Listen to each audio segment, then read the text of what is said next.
가 살아나니까요. 세상 가장 쉬운 응원. 같이 가요. 작은 가게로. 부산 방송광고 발전협의회.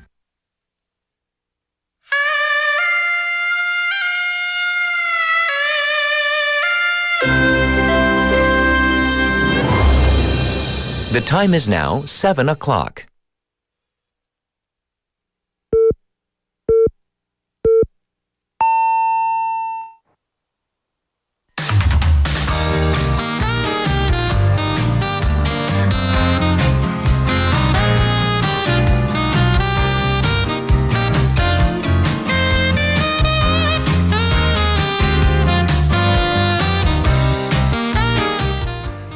Parliamentary audit of the government, as you probably know, it is still ongoing. And while there is this considerable spat, we'll say, over some political issues, there are some points that the lawmakers do seem to agree on. The unfair treatment of non-capital regions. And this is based on the government's budget, which is a realistic reflection of where the money goes and which areas receive the most governmental support. And this has led to gaps in a wide range of fields, from research to development to even things like cultural performances. So the budget is an accurate look into how a country's resources are allocated. And it seems that the bills prove this disproportionate focus on the capital area. I'm Catherine. This is Morning Wave in Busan on Thursday, October 10th on BEFM, 부산 영어 방송.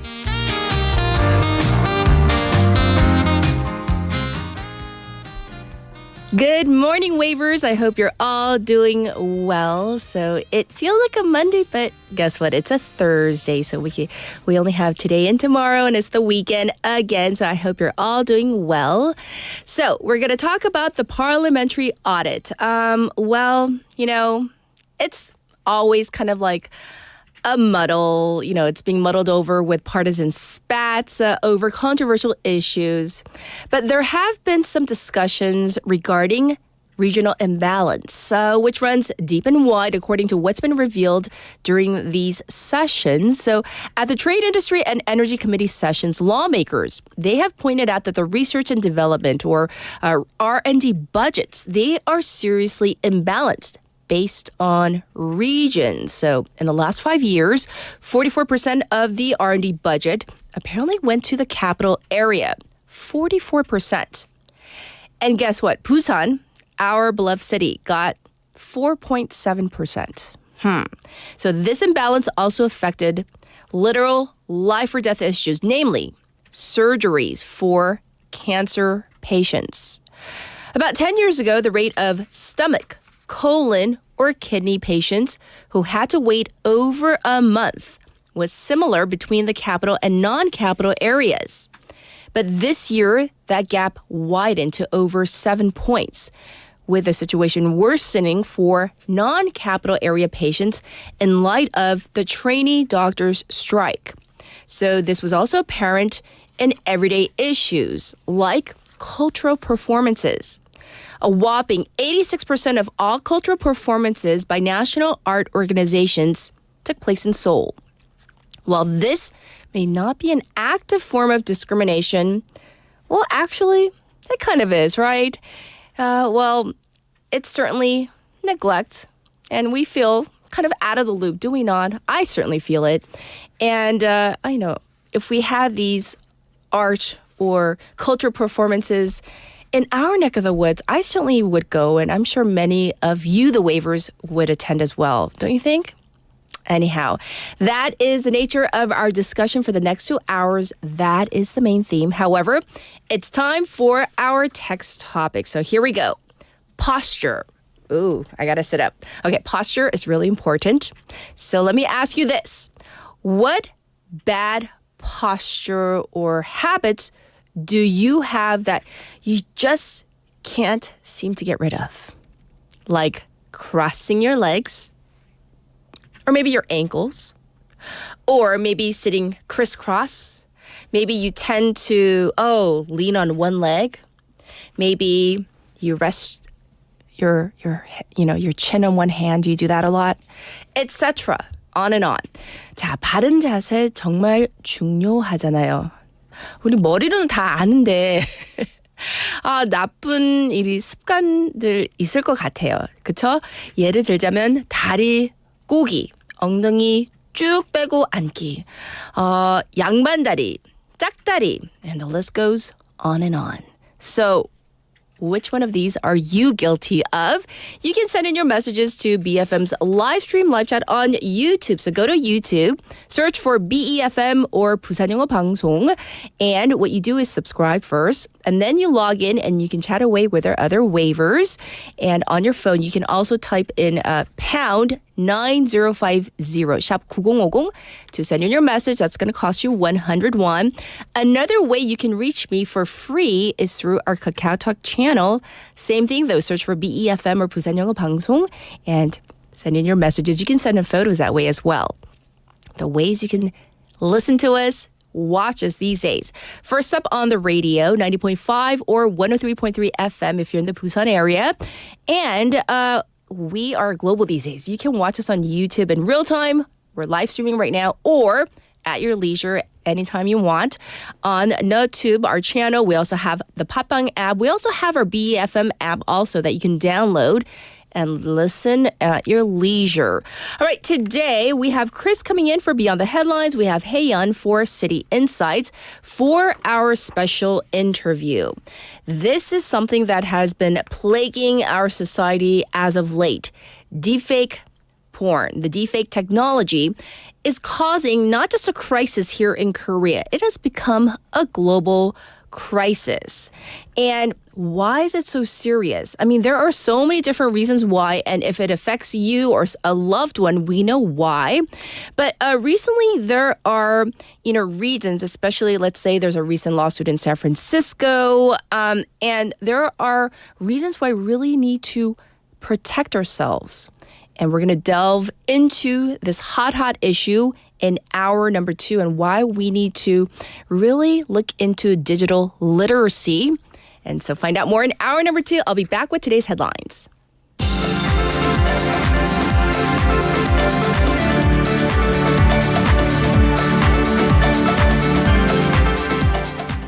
All right, it is now 7:07. These are today's headlines. Yoon says unified nuclear-free Korean peninsula would benefit Indo-Pacific. President Yoon Suk-yeol introduced his vision for a unified Korea based on liberal democracy, saying a unified nuclear-free Korean peninsula would contribute to peace and stability in the Indo-Pacific region during a speech in Singapore. North Korea to cut off roads and railways connected to South Korea. North Korea's military said it will cut off all roads and railways connected to South Korea and build strong defense structures in the areas in response to South Korea-U.S. military maneuvers.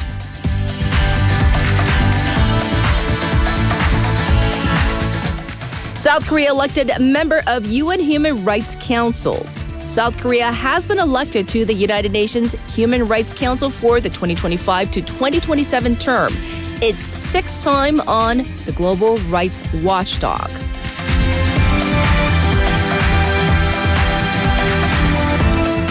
South Korea's peak electricity demand hits record in September. South Korea's peak electricity demand hit a new record of 78 gigawatts, a 6% increase from a year earlier in September, due to an unseasonably hot autumn.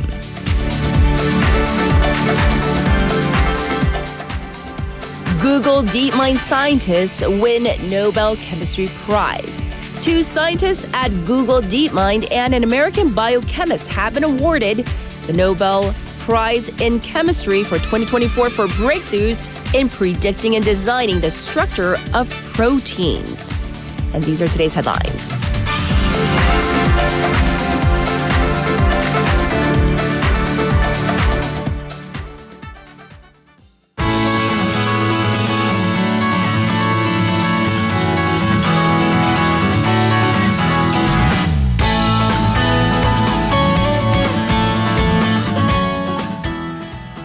We have Haley in the studio. Let's say hi first. Good morning. Good morning. Oh, I see the sun. It's nice out. Yes, yeah. yes.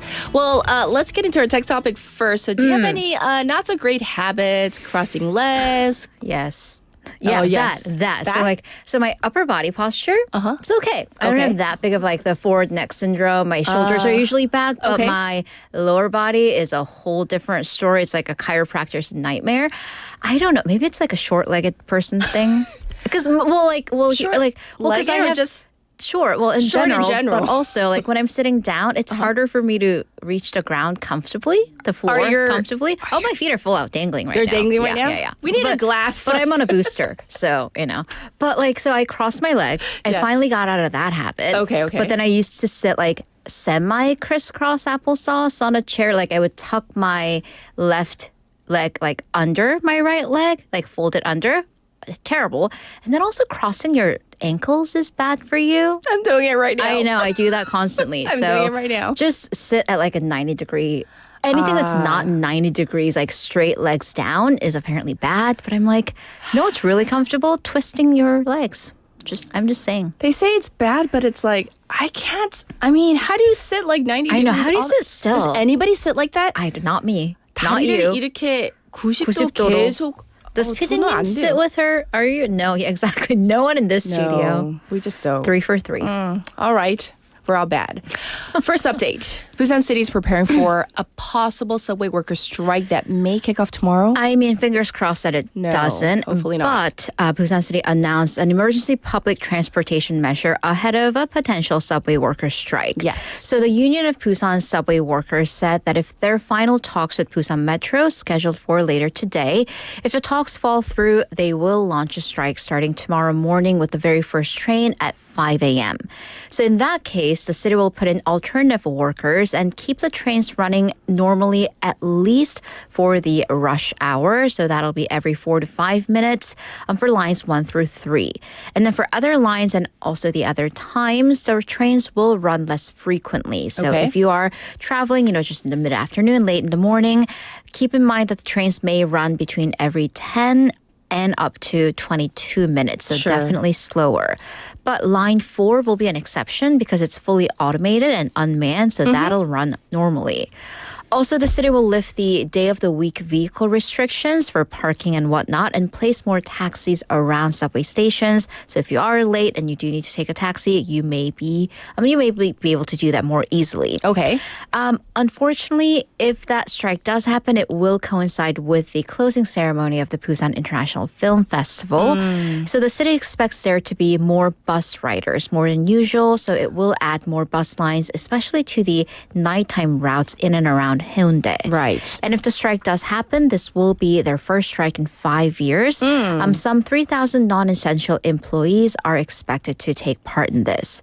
So as for why, the labor union has been demanding a 4.8% increase in their wages, along with hiring of additional personnel or safety personnel. Sure. The management has presented a counteroffer of 1.5% in wages. Right. So we are hoping that before the deadline, cooler heads prevail. So they'll come up with some sort of compromise, right? Right. All right. Next up, though, let's talk about the government's decision to apply regional differential electricity rates. And we just talked about September, the peak of usage of electricity, right? Exactly. So this is 지역별 차등 요금제 for electricity rates. So this is something that non-capital regions had been calling for. So that's because areas that have, for example, nuclear power plants, so they produce far more energy than they actually use, Right. but they get charged the same electricity rates. So this has always been an issue of fairness. So upon this, the Korea Power Exchange, they've introduced the most current draft for the regional differential rates. But here's the problem. That system, that draft, has the system divided into just 3 parts: capital area, non-capital areas, and Jeju.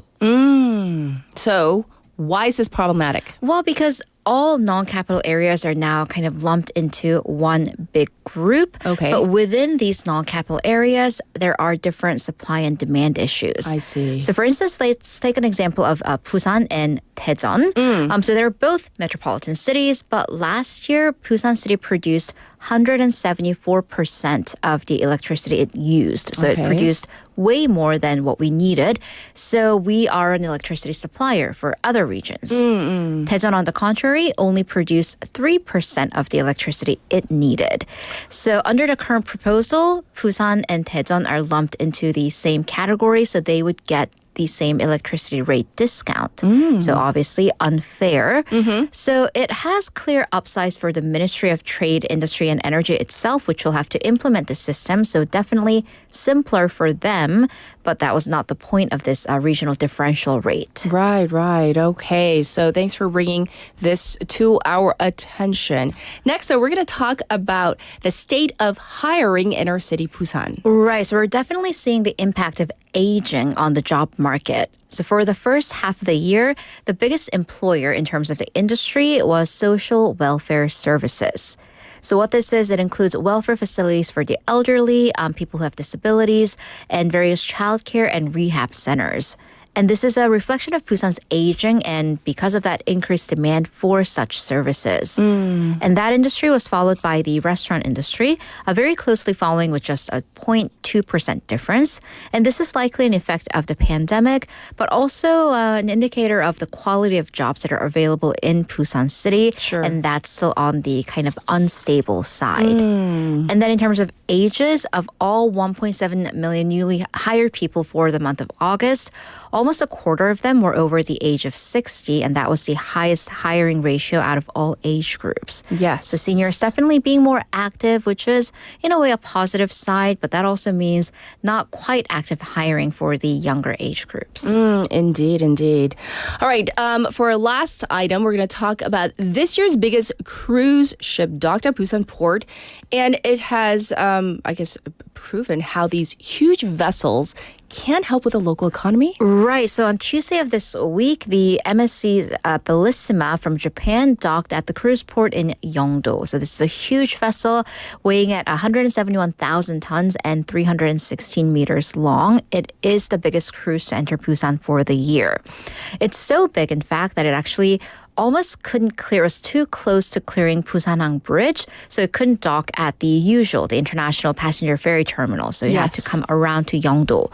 So on this huge vessel were 4,300 passengers, most of them Japanese nationals who got off and toured around the Gukjae International Market, Osiria Tourism Complex, going all the way up to Gyeongju for just about 10 hours that day. Yes. But also spending a lot of money here. Yay.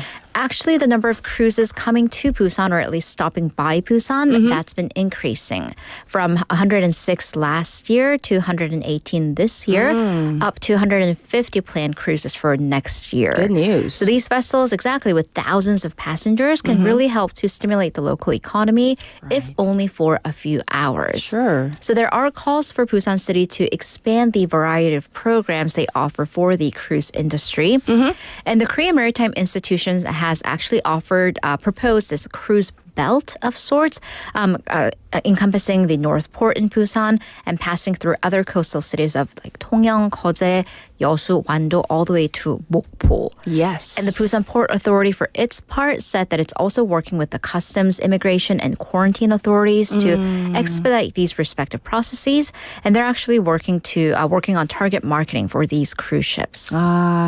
This is very good news for our local economy. So more of these. Yes. Well, thank you for all the updates. We'll check in with you for the news in just a little bit. Everybody, this was Haley, of course. And back to you, the waivers. Today we're talking about not such great habits when it comes to posture. For example, slouching, like just, like hunching over, crossing your ankles or legs, feet, whatever it is when you are sitting. What do you do that's not so great for your posture? 자세 앉아있을 때 양반다리, 짝다리, 네, 엉덩이 쭉 빼고 앉기. 자세 다리 꼬우지 않아요? 저 항상 다리 꼬우고 아니면 발목 있는데 I cross my ankles all the time. 앞바다리. What do we call that? Like a crisscross, apple cross? We say that in English, right? Here's your traffic and weather.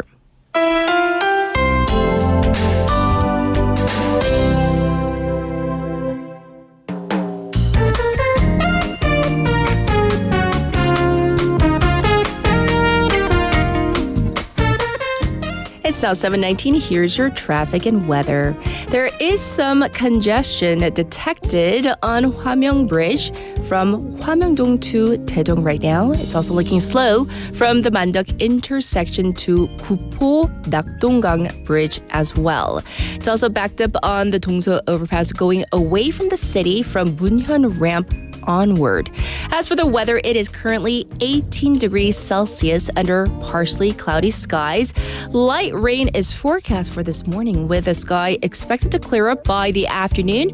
We have a daytime high of 25. That's expected though, of course. Looking at the weather nationwide, it's going to be cloudy with a chance of rain throughout the country. The rain may impact visibility and cause slippery roads, so please be careful as you head out this morning. This was your traffic and weather.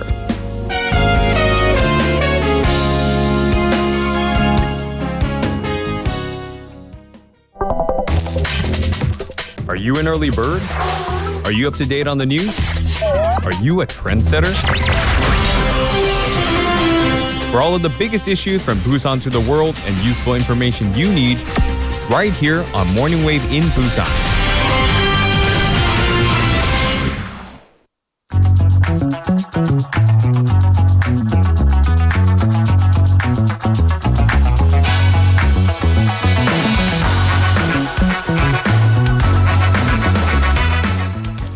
It is now time for News Digest, and we're going to dive into our first bit of news.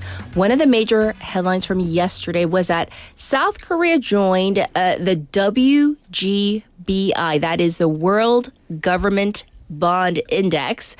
So, big question is, okay, I kind of explained what the WGBI is. Right.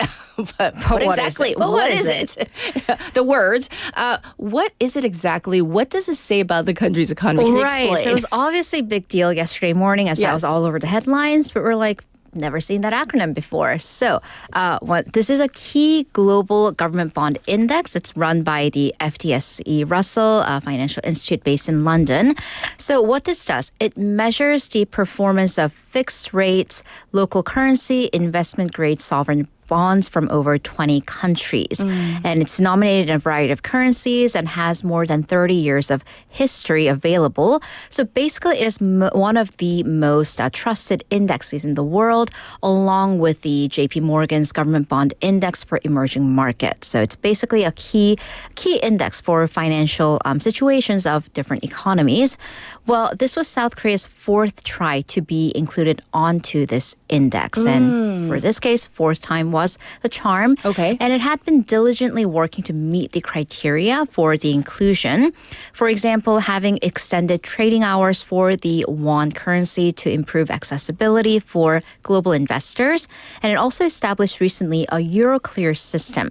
So if investors using the euro currency wanted to invest in the Korean market, they could do so. They can do so now without having to open a bank account with one of the Korean banks. So the FTSE said that after these moves, South Korea has fulfilled the criteria of a market accessibility of level 2 and will be included starting next November. Yes. So now that we have a better understanding of what this is and what it means, what does this inclusion actually mean for Korea? It really boosts South Korea's status in the global financial market because this index has a market value of some $29 trillion. And it is a highly sought after benchmark.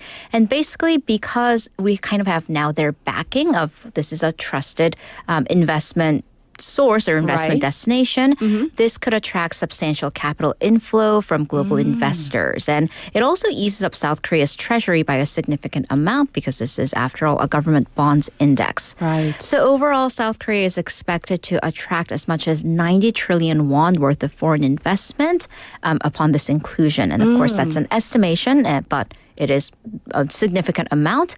And by the way, South Korea and India are the only countries among the top 10 world economies in terms of gross domestic product that have not been included, that hadn't been included on this index. But that has changed. India will also join the Emerging Markets Government Bond Index starting in September of next year. I see. So this is pretty major. Thanks for explaining it so thoroughly. Now we have a better understanding. For now, though, we're going to go to the war war in Gaza where ceasefire talks may have resumed. So, talks have been ongoing for a while, and there was a cease in the talks, and then now back on? It seems so. So local Israeli outlets have reported that the United States and Arab states, they've launched covert, so under wraps, talks with Iran for a comprehensive ceasefire aimed at least calming the war fronts. However, it's unclear whether this would affect the conflict in Gaza, because keep in mind that, of course, the central conflict is in Gaza, but there's a situation with Hezbollah in Lebanon, the Houthis in Yemen, and of course in Iran too. Right. But the situation in Gaza is the most complicated because Israel is against a full ceasefire and it wants to continue fighting. And of course, Hamas has been asking for a full withdrawal. Sure. Israel is said to be currently at least not involved in the talks for now, but senior Israeli officials have been informed about this. And actually, just several hours ago, U.S. President Joe Biden and Israeli Prime Minister Benjamin Netanyahu spoke on the phone. And actually, this is their first direct conversation in weeks. So the White House said the phone call was fairly brief, just about 30 minutes, but it was direct and productive, and that they discussed a range of issues. And there may be a significant change in position from Hezbollah, too. Right. So the Lebanese group Hezbollah, they've previously stated that it would only stop the attacks on Israel once a ceasefire was reached with Hamas in Gaza, Right. because, of course, they support Hamas. Israel has been insisting that Hezbollah separate these conflicts with Hamas and Hezbollah and Israel. But this week, for the first time, Hezbollah has publicly endorsed a truce and didn't connect that to stopping the war in Gaza. Yes. So Naim Qassam, who's the deputy leader of Hezbollah, but he is the de facto leader as the commander has been killed. Yes. He made the statement in a televised speech on Tuesday local time, but he did promise to continue standing with Hamas and Palestine in their battle with Israel. Yes, yes. But the prospect of talks or ceasefire doesn't necessarily mean that the fighting among the key players has slowed down. Absolutely not. So fighting is continuing between Hezbollah and Israel. Recently, 4 people were killed in an Israeli airstrike on a Lebanese village, presumably civilians. 2 people in Israel have been killed by Hezbollah rockets, according to local authorities. And also on this larger front with Israel versus Iran, concerning statement from Defense Minister Yoav Gallant of Israel, who said regarding their response to Iran, Israel's next attack on Iran will be, quote, deadly, precise, and surprising. Yes, yes. So, of course, we will continue to follow what happens. This is such a major story, and so we're going to give you the details as they come along. Now, this story. Mexico just swore in its new president, Claudia Sheinbaum, who is also the country's first female president, and she has rolled out new security measures to strengthen law enforcement. So let's hear it. Right. So the election that led to the general election and the presidential election was the deadliest in history. Yes. So Claudia Sheinbaum has laid out a plan to combat drug cartel violence, of course, one of the most serious problems in Mexico. Yes. So the new president said that she plans to increase intelligence and investigative work. So her predecessor and mentor, former President Andres Manuel Lopez Obrador, he is considered to have largely failed in his own attempts to bring down Mexico's homicide rate because he refused to actually confront the cartels and relied on the armed forces and kind of appeals to gangs to keep the peace, which obviously did not work. Interestingly, Sheinbaum is also carrying this this legacy.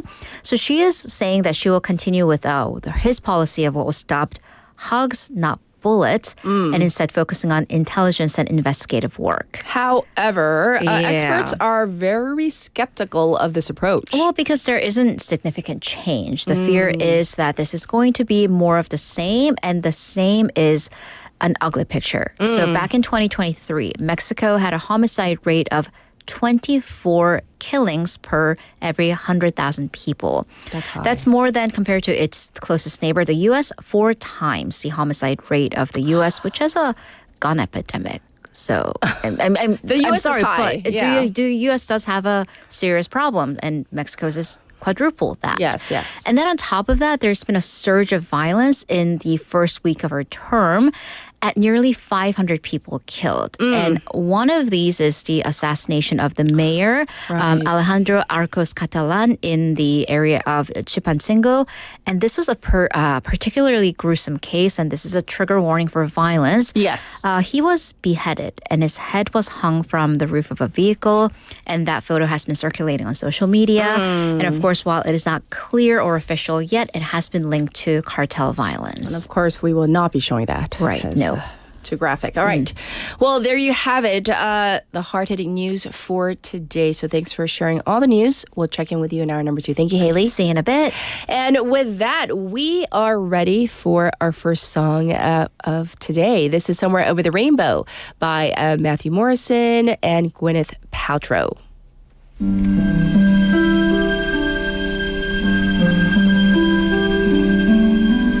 When all the world is a hopeless jumble and the raindrops tumble all around,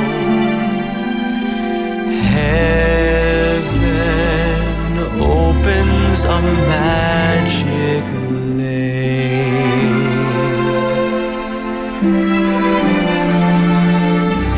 When all the clouds darken up the skyway, there's a rainbow highway to be found, leading from your window pane To a place behind the sun, just a step beyond the rain.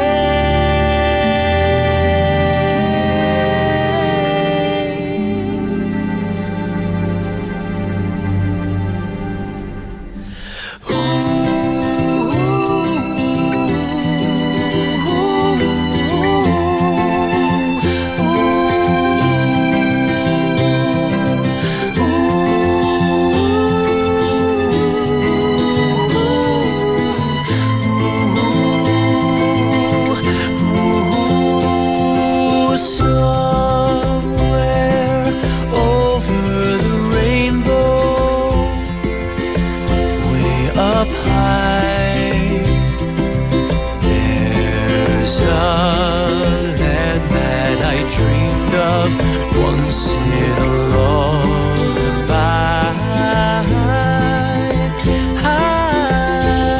Oh, somewhere over the rainbow, skies are blue, and the dreams that you dare to dream really do come true.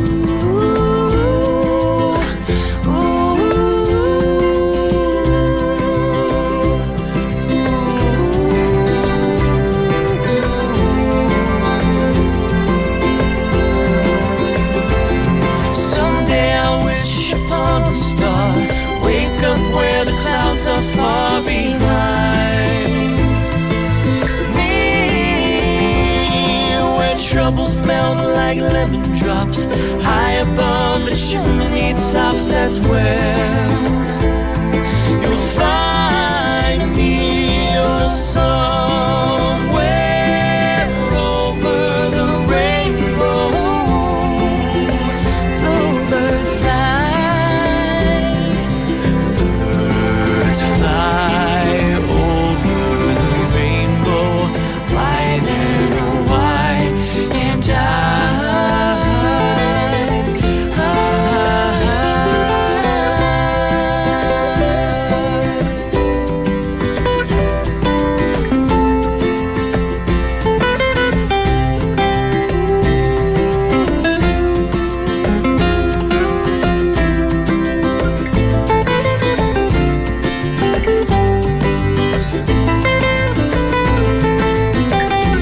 oh, someday I wish upon a star, wake up where the clouds are far behind me,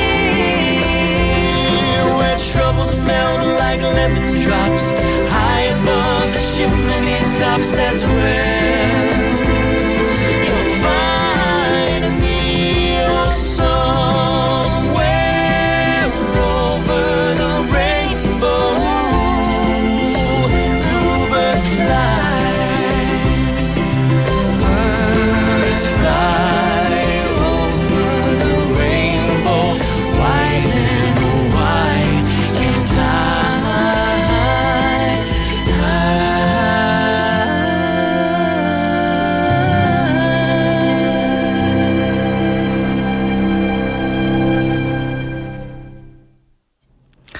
a lovely, lovely song. And I do want to mention that Taejin, he sent in these lovely, lovely photos of this beautiful rainbow. And I believe Gosu, he also saw a rainbow.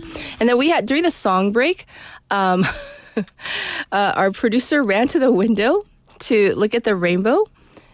And I told her, there's no rainbow in Centum. So I was like, why are you staring out the window? But anyhow, apparently some of you saw a rainbow, and hence we played that song. But so thank you for brightening up our morning and sharing with us the lovely, lovely rainbow.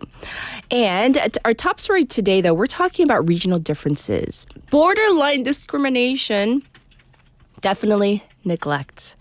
And this affects many aspects of our daily lives, including public transportation and transportation access or wheelchair accessibility, especially in terms of taxis.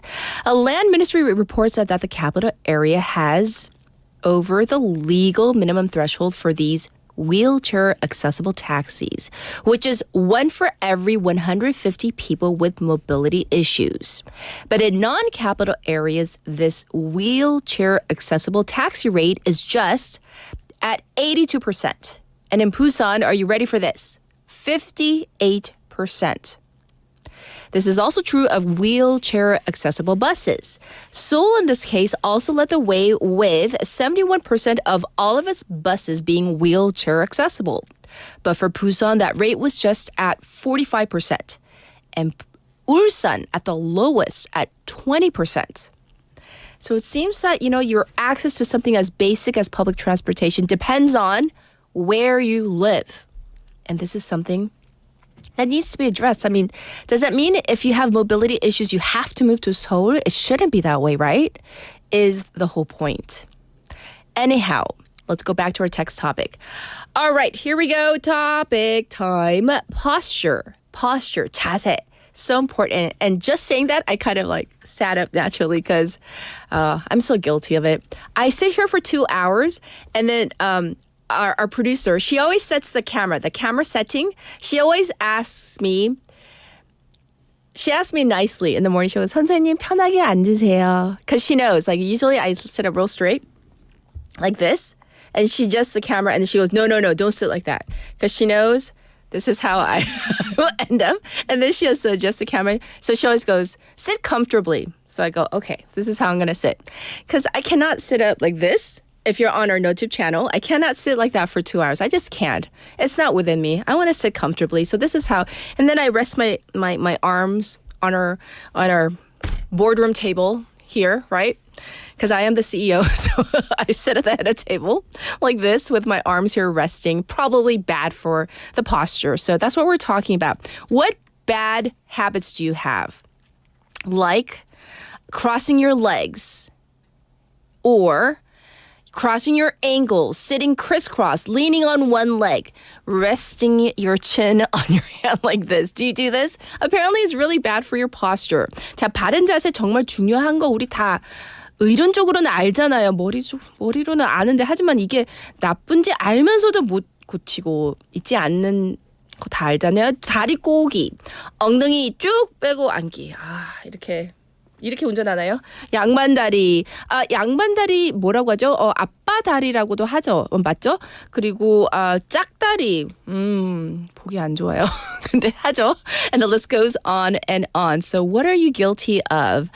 And it seems like a lot of you, and I think I was reading 도토리님, was she saying that she sits while she's driving with her leg up? Is that even possible? Her left leg. I hope it's her left leg because I hope you're driving with your right leg, stepping on the accelerator. But she drives with her left leg up. Is that possible? I mean, I was thinking about that. I guess if your legs are of a certain length, it's possible. If your legs are too long, maybe impossible. But anyhow, I'm not dissing. I'm just saying if your legs are really, really long, for example, like Taejin, he always says I'm 193 centimeters tall, however tall he is. It might be impossible. So that's one thing. And we're actually, Oh, are we going to look at the photo? This is what Taejin sent in. We wanted to share. That's why we play that song. And so we want to send out the 쌍무지개, the double rainbow, the twin rainbows, to send our luck, 행운을 같이 share. Let's share the love and the luck of the double rainbows. That's so lovely. So I hope you don't mind, Taejin, that we're sharing this with the other wavers. And I'll be back with Cat's Pick for today.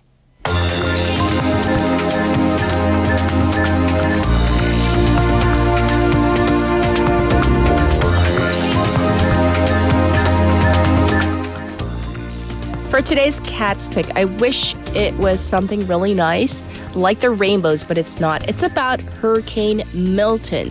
Here's the latest from ABC News and Sky News Australia. Breaking news, Hurricane Milton is now spawning tornadoes in South Florida.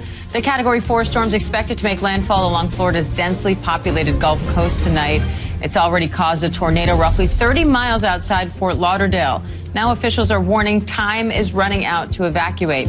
The National Guard's also helping with evacuation efforts while still cleaning up the debris from Hurricane Helene. It's likely the Guard's largest mobilization ahead of a storm in Florida. Milton is being labelled the worst storm to make landfall in more than a century. The storm has brushed Mexico's Yucatan Peninsula, causing widespread evacuations there.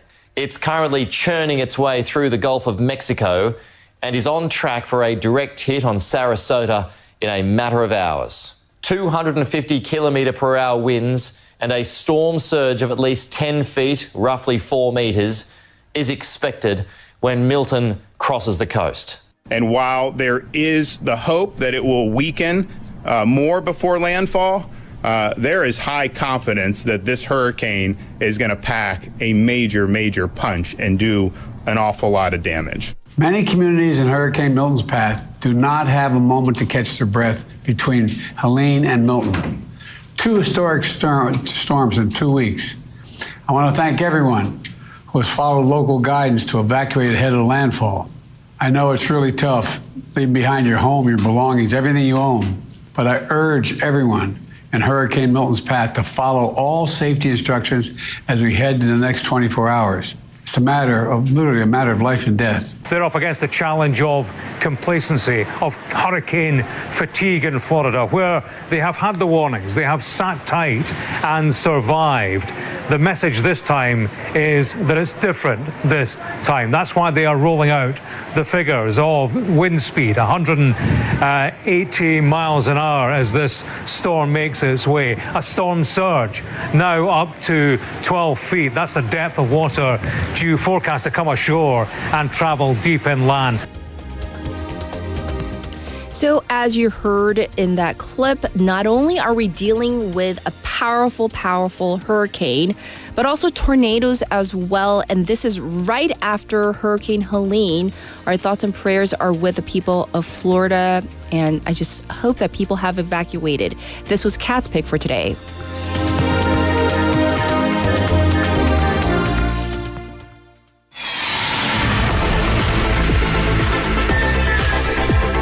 Stay tuned. You're listening to Morning Wave in Busan.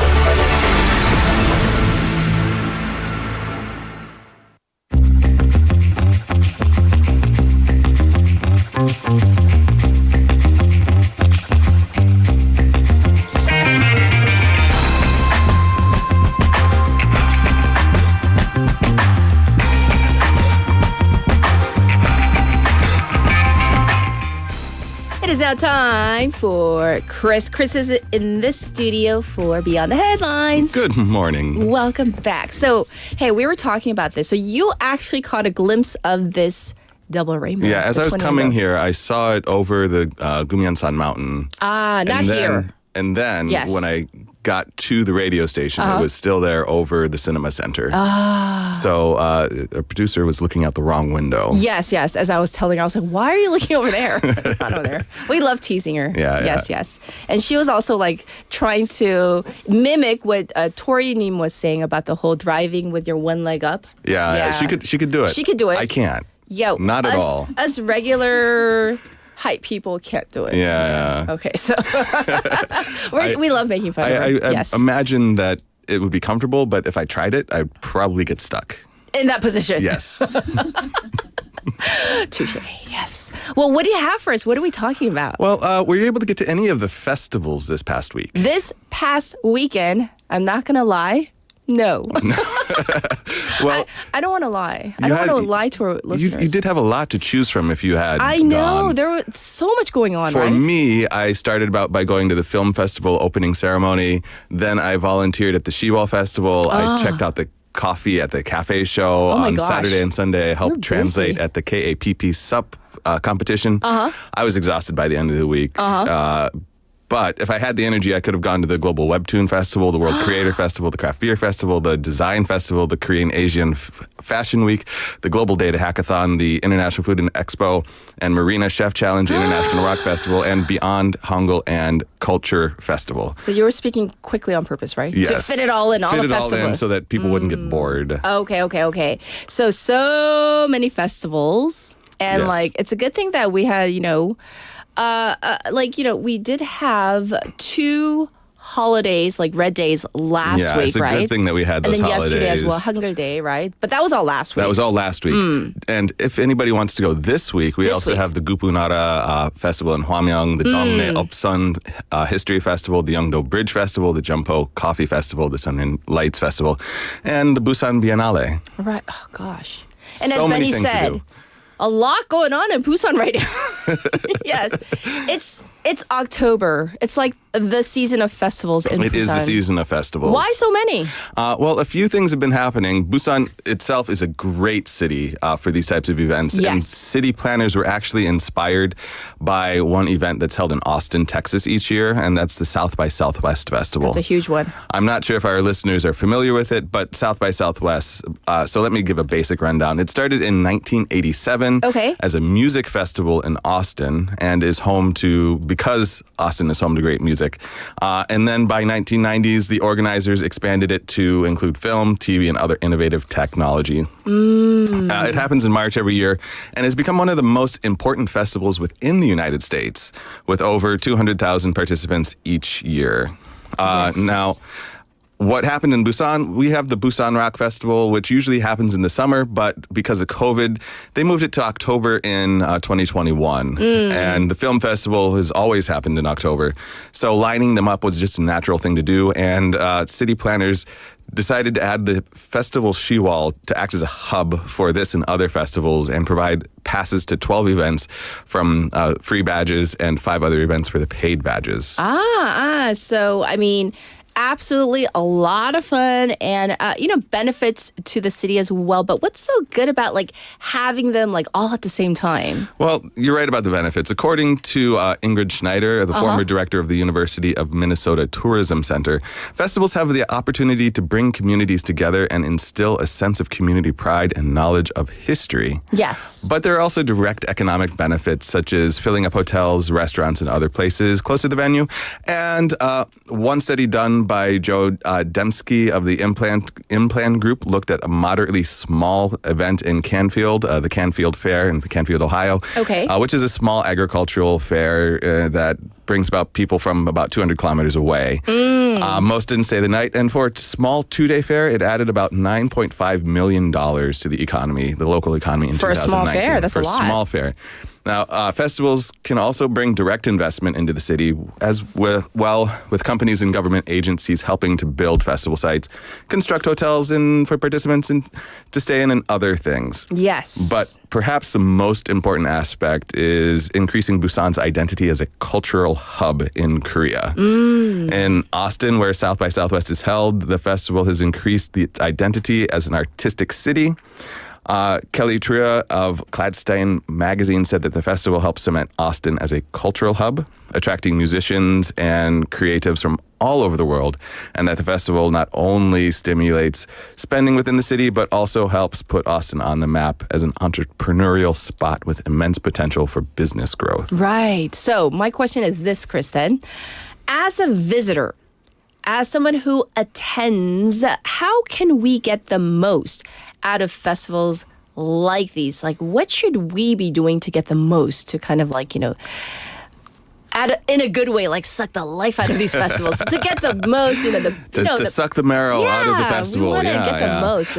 For a large multi-area festival like this that has, like the one that happened this last week, there are many guides online on how to survive and thrive. Probably the best one I found was by Michaela Canzino of the Red Fan Communication. She has 8 tips on how to get the most out of these types of events. Oh, okay. Yeah, the first one is to understand your goals. To maximize the limited time, you should understand why attending the festival will help you, what your point is, and to help you choose wisely. The second one is to arrive early at venue sites. This year, the most popular films at the film festival sold out in minutes. Oh. I had some students who were trying to log in like 10 minutes after the sale started, and they couldn't find any seats. Wow. Popular music groups attract large crowds, so select your top few choices and arrive early to claim your spot, or log in as soon as you can. Make your decisions don't wait till last minute. Okay, so early is key. Early what is else? key. Strategize your location. Okay. Consider the time and place when creating your lineup, what you want to see, what you want to do. Plan to stay in one area based on the top session that you hope to attend that day, because Busan is rather big to get across in one day several times. Yes. Stick to one area. Okay. Use available resources. There are lots of information. Look to past attendees to help you, as well as different outlets like online magazines, things like that. Sure. To help you cover the events. And stay curious. You might not be able to get into your top choice, but that doesn't mean there's nothing to do. Keep an open mind about the venues and events, about things that you might not have visited.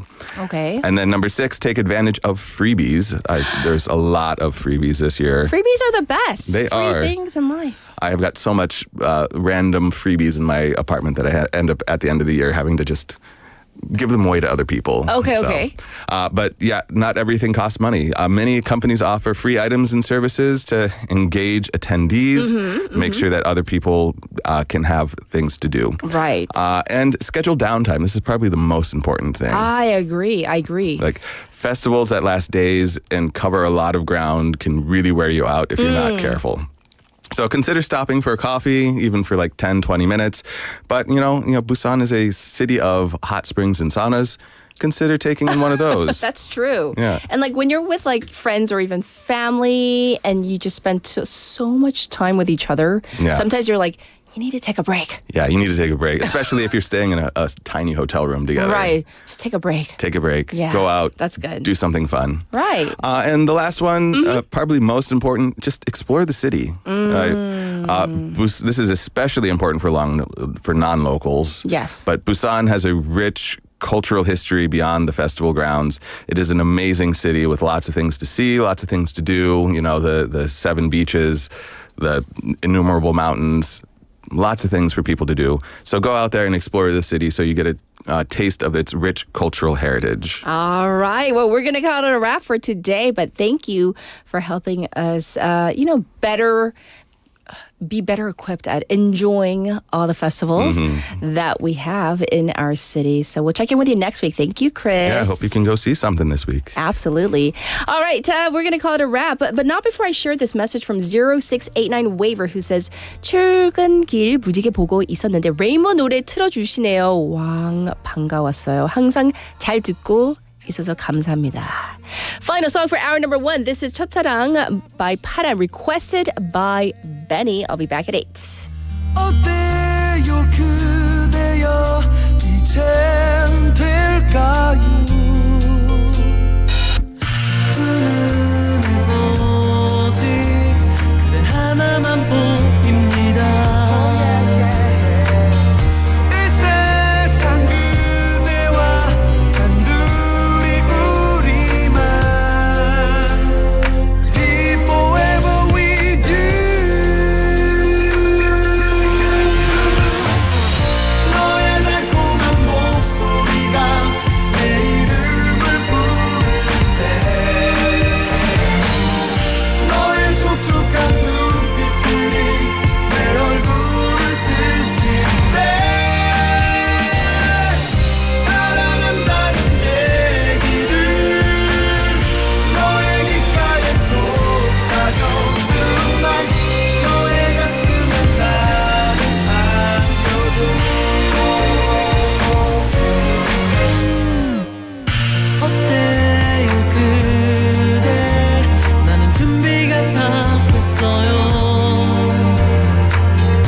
FM 부산 영어 방송.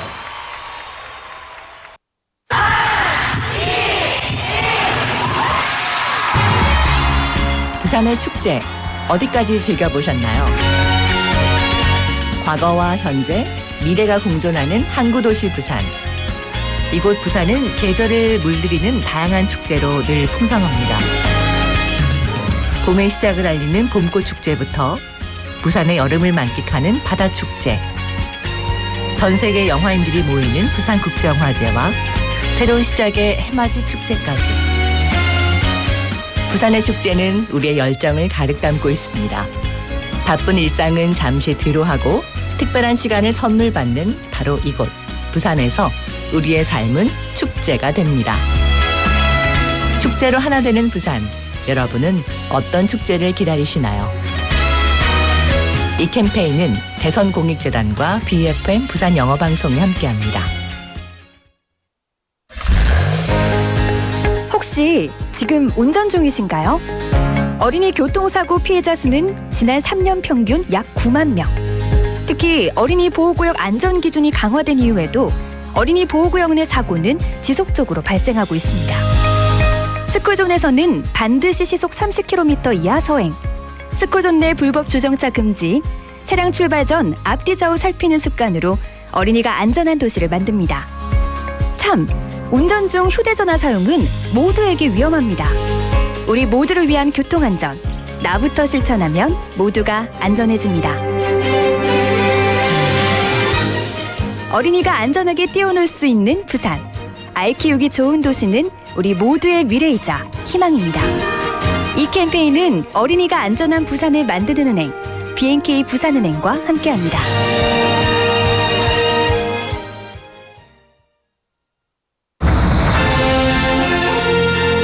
부산 글로벌 도시재단 대표이사 전용호입니다. 부산은 대한민국의 굳건한 성장 동력으로서 물류, 금융, 영상, 관광, 문화, 디지털, 첨단 산업의 중심지인 글로벌 허브 도시로 나아가고 있습니다. 이를 위해 부산 글로벌 도시재단은 부산을 대표하는 도시 외교의 플랫폼을 지향합니다. 세계 평화도시 부산의 브랜드를 강화하는 부산 UN 유크와 부산 글로벌 도시 포럼, 유라시아 도시 외교단, 개발협력 포럼, 그리고 세계 시민축제는 부산의 소프트 파워의 상징으로 자리매김하고 있습니다. 부산 영어방송도 시민과 함께 영어하기 편한 도시, 세계와 경쟁하며 더불어 살아가는 부산을 만들어가겠습니다. 시민이 행복한 글로벌 허브 도시 부산, 부산 글로벌 도시재단이 함께합니다.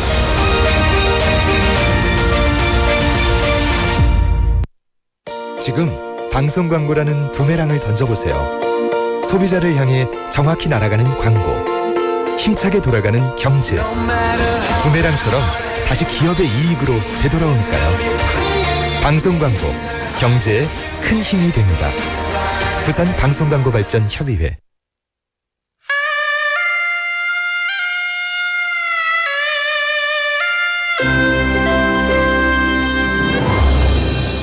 The time is now 8 o'clock.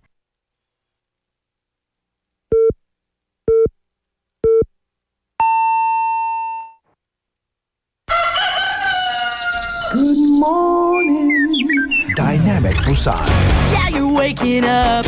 Time to shake it up. Tell the world good morning and find out what's going on. Well, hi there, folks. There's everything from comedy to lively chat to music. Broadcasting from a room about the size of your closet. All calls are recorded. What show is this? Live from Korea's dynamic city, this is Morning Wave in Busan. I'm sorry, who'd you say you were?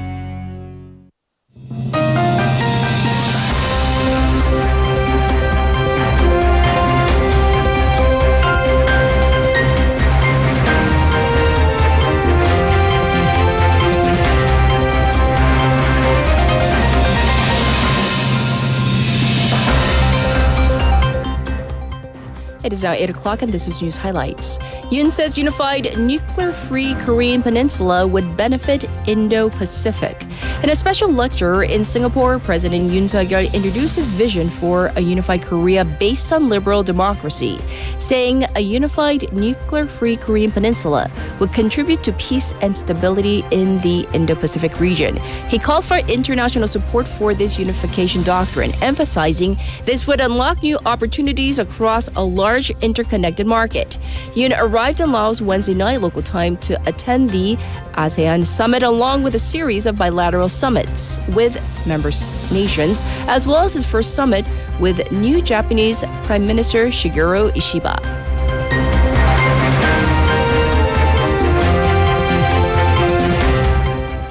North Korea to cut off roads and railways connected to South Korea. North Korea's military said it will cut off all roads and railways connected to South Korea and build strong defense structures in the areas in response to South Korea-U.S. military maneuvers. Pyongyang said it was taking a more resolute and stronger measure in response to the acute military situation on the Korean peninsula, referring to joint South Korea-U.S. military exercises. North Korea's military said it sent a telephone message to the U.S. military and the United Nations Command yesterday to notify them of this decision. The announcement came amid ongoing tensions on the Korean peninsula as the North has sent trash-carrying balloons toward the South and publicly disclosed a uranium enrichment facility for the first time.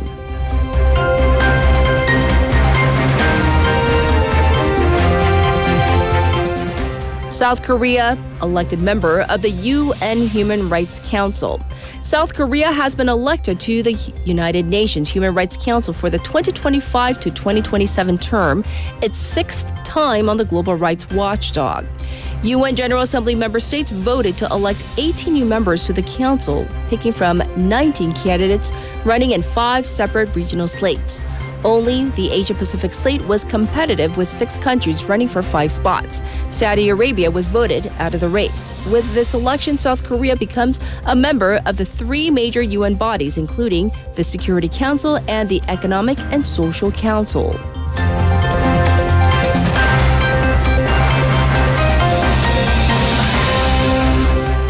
South Korea's peak electricity demand hits record in September.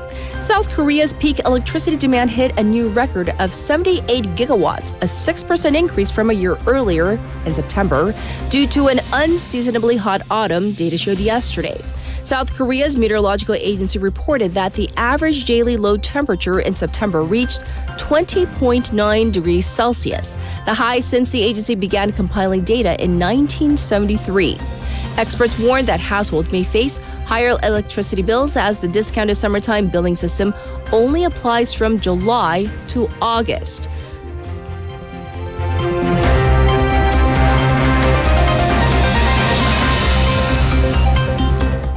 Google DeepMind scientists win Nobel Chemistry Prize. 2 scientists at Google DeepMind and an American biochemist have been awarded the 2024 Nobel Prize in Chemistry for breakthroughs in predicting and designing the structure of proteins. Demis Hassabis, DeepMind's British founder, and John Jumper, leader of the company's AI model AlphaFold, share half of the prize. The other half was awarded to Professor David Baker of the University of Washington, whose computational research has led to the creation of entirely new kinds of proteins, with applications in vaccines, nanomaterials, and tiny sensors. And this was News Highlights.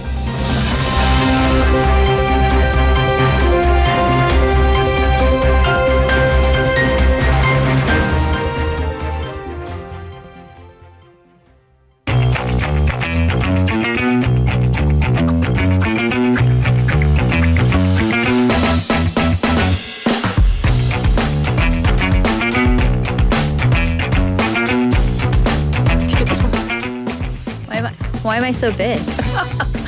I don't know. Why are you? I'm gonna inch back. It's time for issue.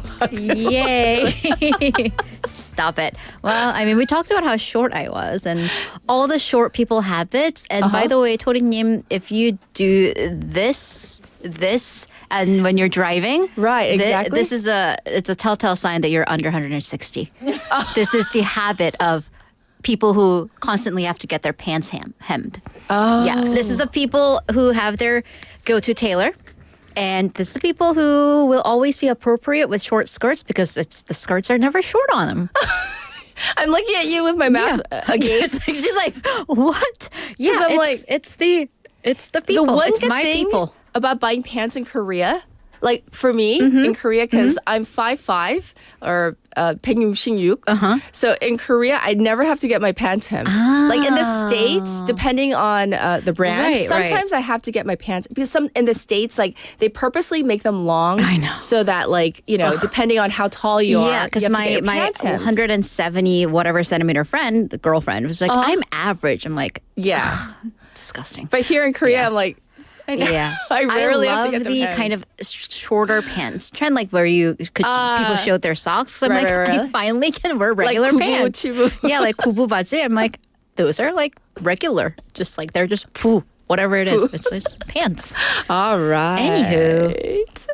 So let's jump into issue 와글. 요즘에 고수님 바쁘신가 봐요. 드리프트 몽키도 바쁘시고. I know. Where are the people who 해주세요. announce my Where are they? segment? It is waggle waggle time. I'll do it myself. Okay, so 배신자들 다. Okay, whatever. So first issue. It's been harder and harder to find emergency rooms for patients, and I mean, time and time again. I mean, I try not to report on every single one of these stories, but when it gets serious enough, we do have to. So on Tuesday this week, an excavator that was working on a stream in Suncheong, it got turned over. It flipped over, and the driver in his 70s, there is trigger alert for graphic contents ahead. He severed his wrist. It got amputated. He had to get it amputated. So severed meaning means like cut off, like 절단. So the first responders took him to a nearby Jeonnam National University Hospital for emergency treatment, but not surgery. I suppose they couldn't accommodate him. So he was then airlifted to a hospital in Jeonju. But he not only had to get his wrist amputated, but he also had fractures to his rib. But the hospital in Jeonju apparently couldn't treat him for both injuries. So, of course, there are different departments. So then they had to airlift him again to a hospital in Suwon. And if you're familiar with the geography of Korea, he was in Jeonju, Jeonnam. Suwon is in up north. That's in Gyeonggi. That's far. Which is 240 kilometers away from where he was. So that meant he got the necessary surgery 8 hours after the accident. I mean, imagine being him and his family. Well, okay, here's the thing though. To the larger issue at hand, the government earlier this year had launched a program that would distribute the less urgent patients out of emergency rooms to free up these ERs. And the government had announced a 6.7 billion won budget for this purpose. So that was to give incentives for the hospitals that actively participated in this program. And they used money from the reserve fund. And this has been effective. So a recent health ministry survey showed that between March and June of this year, the rate of patients with minor symptoms in regional emergency centers that had dropped by 13%. However, the authorities suddenly stopped this program. They stopped giving incentives, and the budget hasn't been reflected onto next year's government budget either. Yes, but the question is this, why not? So the government explained that the funding was provided at the beginning of the emergency medical situation, so the trained doctors walk out, and basically the reason is that it was working, so they stopped it. That they felt that it was settling into place nicely, so they didn't feel the need to provide incentives anymore. But the thing is, isn't incentives what motivated the hospitals to do this in the first place? So yeah. You know, I really wish we could stop reporting on stories like this. Oh, I really dearly hope. Right. And like some of our listeners, souvenir waiver, 요즘은 어디 아프면 안 돼요. Right. It's and so we true. like jokingly say this, but it's also It's so true. There's a fear that, I mean, what if then I can't find an Exactly. emergency room? Right. All right, moving on. As the country continues to, to record its low birth rate streak, there are a lot of ideas to kind of combat this rate. Some are good, but some not so good. And this is a segment where we talk about the not so good. Yes. The good, the bad, and the weird. Or the so ugly. what about this? This as an idea to boost the birth rate? Yes. mandatory military service for women. Why? Because that will increase the marriage and the birth rate. How? Again, yeah. Sorry. So how are the two correlated? Well, if you go to the head of the Korea Institute for Military Affairs, Okay. by the way, this is a public agency under the Defense Ministry, tax funded, then men and women will have a chance to intermingle. So that's what he said. The head of, once again, this public institute, Kim Young-chul, he said on a YouTube interview that the two genders will be in the same dorms, not in the same rooms, obviously, but it'll be like in college. This is what he said. I'm direct quoting, translating and quoting him. So naturally, we'll see couples come out of this situation, and they will form this bond because it's a military, so it won't just be romantic, but it will also be kind of above and beyond that will last a lifetime. And added, then this may lead to more births. Really?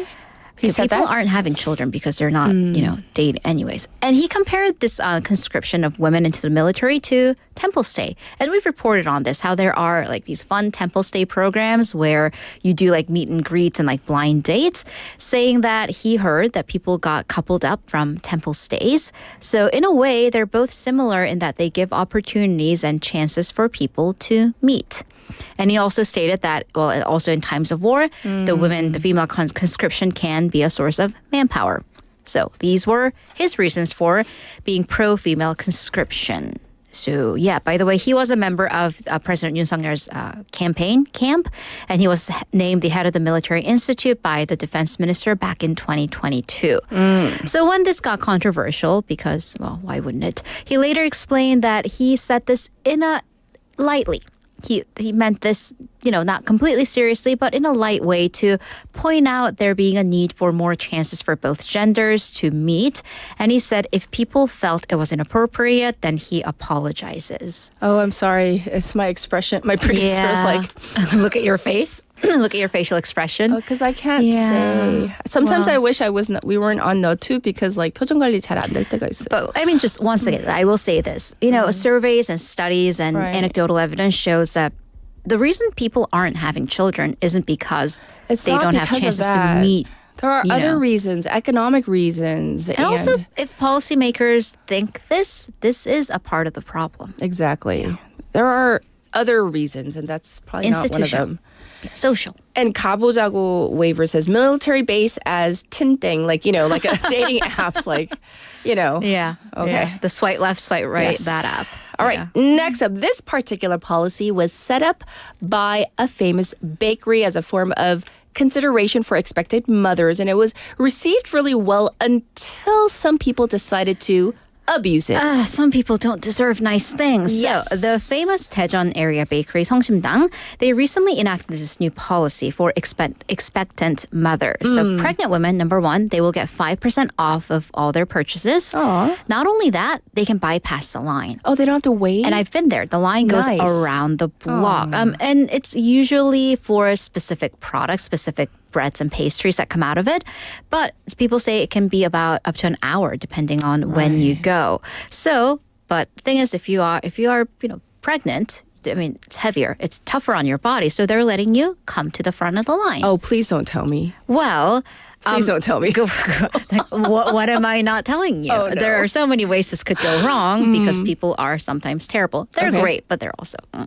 So all you needed to do, and when they first enacted policy, is that in South Korea you have that pregnancy, like the badge. There's we a call it a badge? badge, but it's like a keychain. And actually, shout out to All Star English, and there's a public official, government city official who comes on it. He was on it just a few hours ago talking about it. It's like the pink light badge, but it's 임산부 badge, and it's issued by local governments, and it is connected to like the Bluetooth on the subways because there's a pink expected mother's priority seat. Seating, right. And because sometimes you can't tell.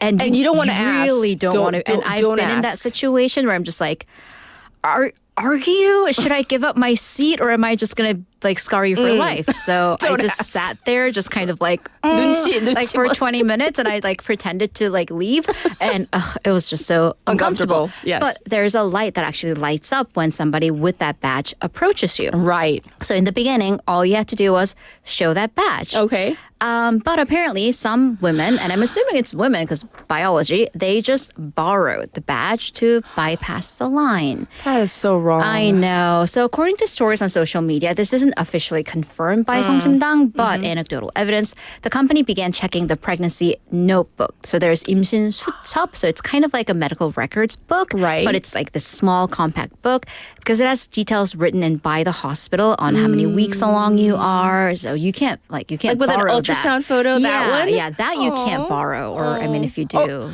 You That's- could technically. Oh, but please don't. Oh, that's so bad. This apparently isn't the only case where these badges and pregnancy like privileges were being abused because there are a lot of discounts and benefits offered to expectant mothers because we have the world's lowest birth rate. But there were also cases of these badges being traded on secondhand sites. What does this world come I'm to? all for like, saving money.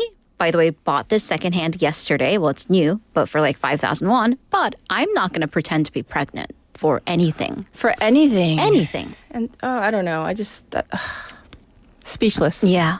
It's Don't just- do this. Second story where I'm speechless. So, all right. Yeah.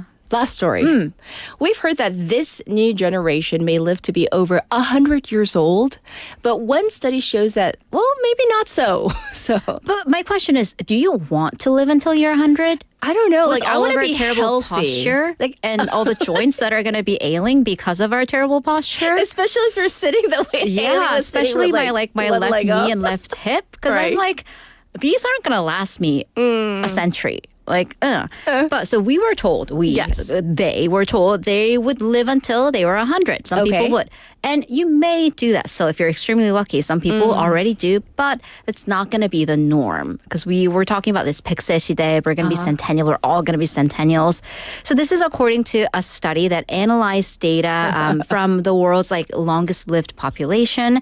It revealed that the rapid improvements in life expectancy that we achieved in the 20th century, that's it. It's kind of it. It's decreasing dramatically, has decreased dramatically for the past 30 years. Right. So according to the study, children born recently in regions with the oldest people recorded are far less likely to become 100. At best, researchers predict that 15% of females and 5% of males will reach 100 in this century. So why? So we are looking at regions like the U.S., South Korea, and many, many other major countries. But it showed that rises in life expectancy had slowed dramatically in all of these regions. In U.S., that figure actually fell. Yes. So findings suggest that if, the 100 were to become the new 80, so if we were to all live till 100, then we would need radical new medicinal improvements, changes that really slow aging and can cure cancer, cure major illnesses. But right now, we're just looking at medical advancements that improve the quality of life. So basically, it's not advancing rapidly or dramatically enough for us to dramatically all live until 100. I see, but I don't know. I want to be healthy and of healthy mind. That's the point. Sound mind, Yes. healthy body. All right, so once again, let's all sit up straight. And don't cross your legs. Yeah. No 짝다리, no 아빠다리's either. All right. We'll check in with you tomorrow. Thank you, Haley. Have a great day. And now back to you, the waivers for traffic and weather.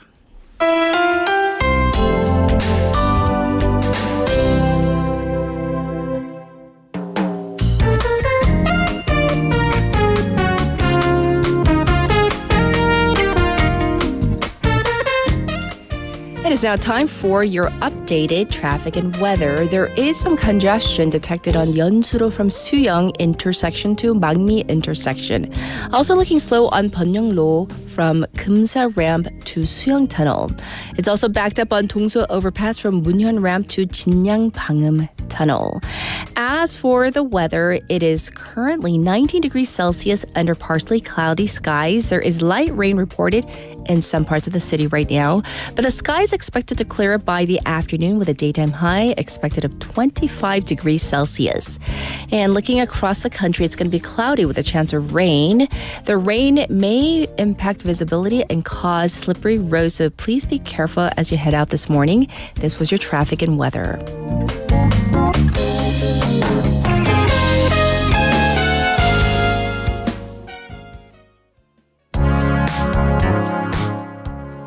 And here is Stevie Wonder with I Just Called to Say I Love You.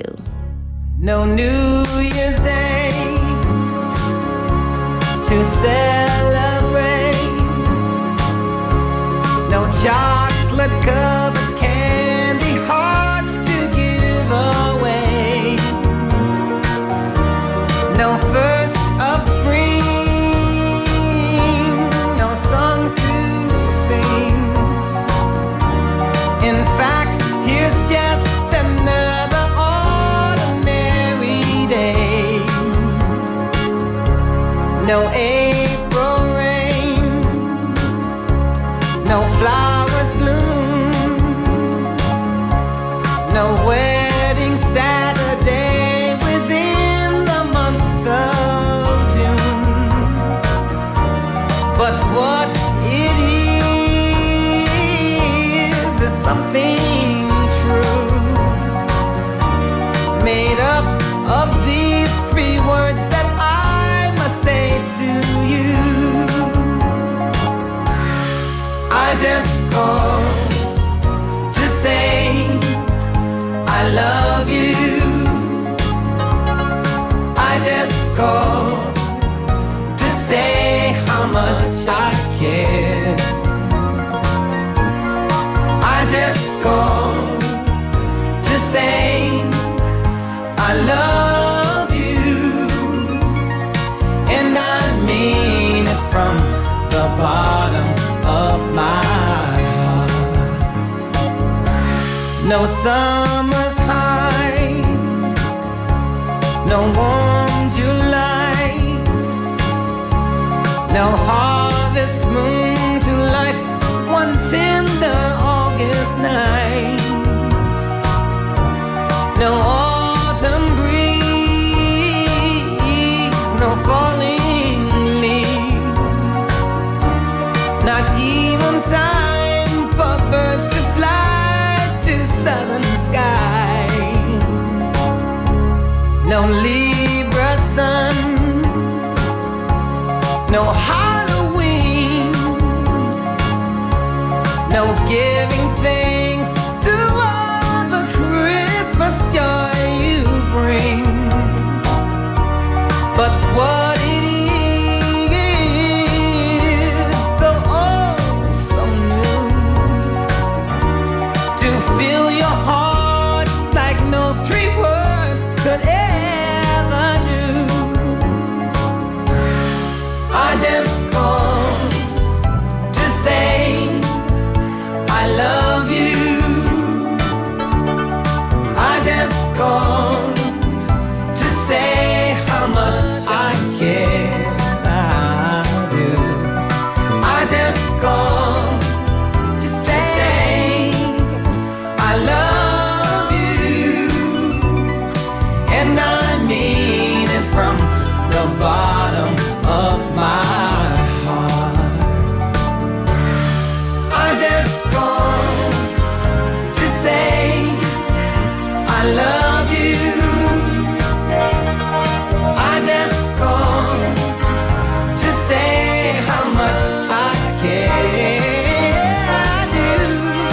I just called to say I love you, and I mean it from the bottom of my heart, of my heart,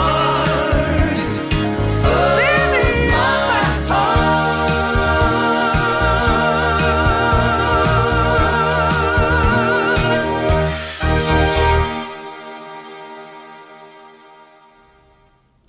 Ah, So that's a very special song, not just to all of us, but apparently to Tommy, who sang the song when he proposed to his room controller.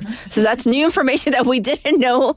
It wasn't a song request. Just by coincidence, he shared that tidbit of information with us. So today we've been talking about posture.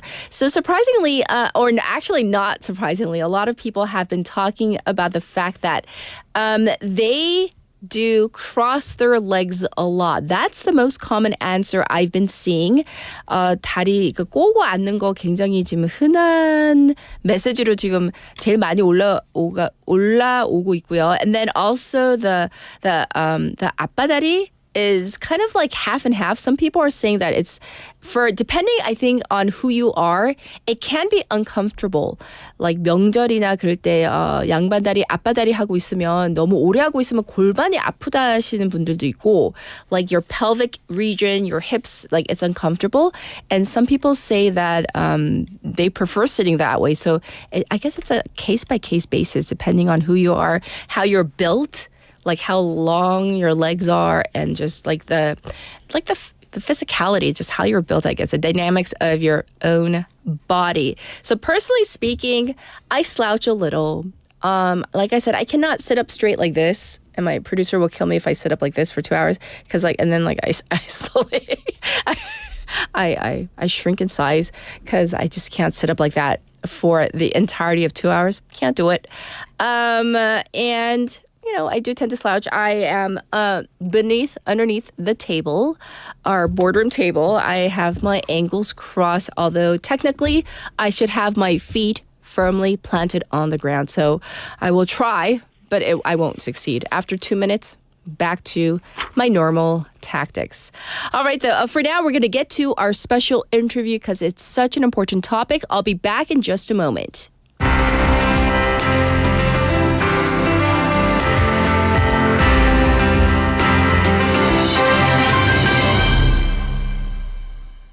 This is our special interview.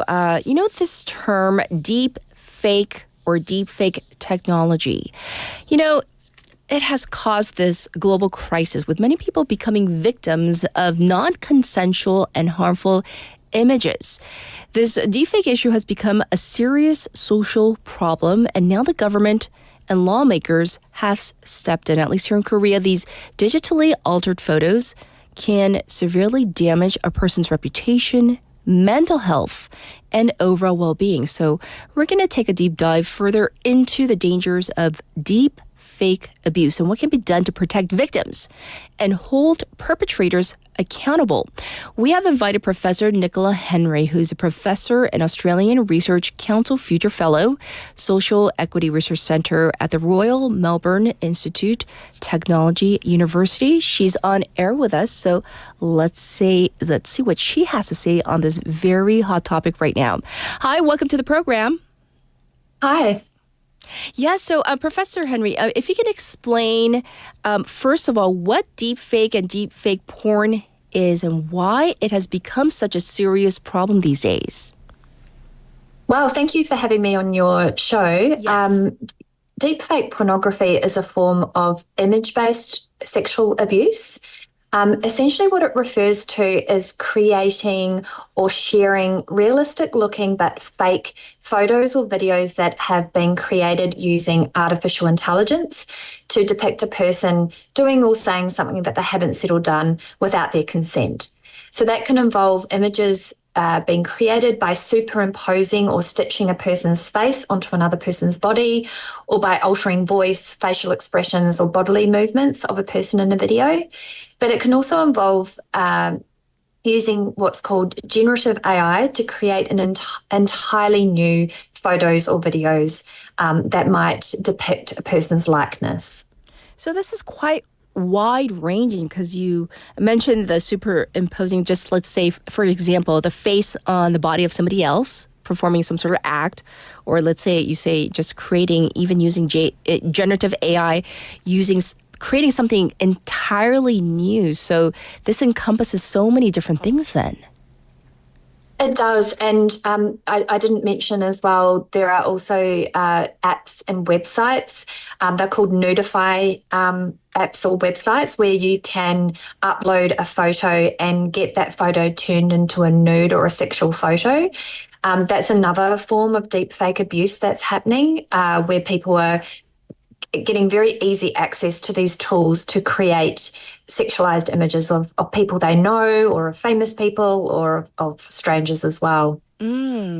Well, here in Korea, of course, and all around the world, it's being taken very seriously. But even in San Francisco, I hear there was a recent lawsuit where San Francisco targeted 16 the so-called Nudify websites. So first of all, if you can explain what I mean by these Nudify websites and maybe just a little bit about this legal action and how these types of lawsuits are trying to stop deep fake abuse. So Nudify apps or Nudify websites, they let anyone upload a photo of a real person to generate a fake but a photorealistic image of what that person might look like undressed.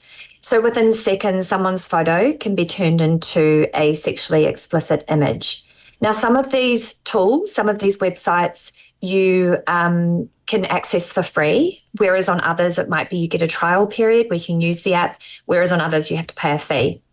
Yes. Now, with this lawsuit that was issued by the San Francisco City Attorney back in August, it's accusing 16 different Nudify websites for violating US laws in relation to non-consensual intimate images, as well as child abuse material laws as well. Yes. And so just to give you a sense of how popular these Nudify websites are, in the first half of this year, the 16 websites that were named in the lawsuit were visited more than 200 million times. These sites are also widely advertised on social media. So just for example, since the start of this year, there was a 2,400% increase in advertising of Nudify apps or sites on social media. So there's a kind of normalization of these tools, which cause significant harm to the people who are targeted for the creation of these deepfake images. My goodness. I mean, I was astounded by that figure, that it was accessed 200 million times. So that takes us to our next question, because I was thinking, like, what are some of the main challenges in controlling these, sites and just deep fake porn across borders internationally? So I'm thinking, even looking at these sites, how are entities, especially government entities, supposed to be cracking down on these types of sites, especially when we're talking about cross-border control? Yeah, that's a really good question. I think the problem is that there are laws in some countries and in some jurisdictions. There are specific criminal offences that make the creation or the sharing of deepfake content, or someone threatening to share that content, a criminal offence, or a civil penalties might be attached. So in Australia, for example, we do actually have laws in place that make it clear that the non-consensual sharing of an intimate image can include an intimate image that has been digitally altered or manipulated. And so that's good to have those laws in place. But in many countries, I know South Korea does have laws in place also, but there are many countries that just don't have anything in place. So that means that creating or sharing deepfake content is perfectly legal. I will just also point out that in Australia, there's only one Australian state, so we have a federal system. One Australian state, which is where I live in Victoria, there is a law that makes it a criminal offence to create deepfake content. But in the other states and territories in Australia, those laws don't exist. It only relates to the non-consensual sharing of digitally altered intimate images. So even like the distinctions between creating deepfakes and sharing deepfakes, there aren't always laws particularly on the creation of deepfakes. So that is a huge challenge when we're dealing with this kind of transnational context. So when images are being created in one country and then shared all around the world, and there's no laws in that particular country, but there are laws elsewhere. So that's a huge challenge. But the other thing too is in relation to the digital platforms. So in the USA, there is the US Communications Decency Act, and Section 230 of that law gives digital platforms immunity against being prosecuted for harmful or illegal content. And that is really problematic given that a lot of these websites are actually hosted in the USA. And that means that I think that many of the tech companies, because there aren't those laws in place, as I mentioned, in many countries, so it's perfectly legal to create and to share deepfake content, but also given that the technology companies aren't held responsible for the content on their platforms because of that Section 230 in the US, that also poses an additional challenge. And it's just mind-blowing the fact that these days, we're having to tell not just, each other, but even our children, can you please remove photos, especially images of your face on any social media, because you might become or fall victim to stuff like this. But what can people do, kids included, who become victims of something like the deepfake porn? What can we do if we do become victims to this? Well, look, image-based abuse, whether it includes digitally altered images, deepfake pornography created or shared without consent, or whether it's of, a non-deep fake, that experience can be very distressing for many people. Not all people experience the same impacts or harms, but it can lead to things like anxiety and depression, suicidal ideation, a feeling of disconnection, a feeling of isolation, and a whole range of other impacts. But the first thing for victims, if someone has experienced this, that victims should know that they're not alone, it's not their fault, and there's also plenty of help out there. So the first thing I would say is to report particularly if there are criminal or civil penalties in place for creating or sharing or threatening to share deepfake sexualized images without consent.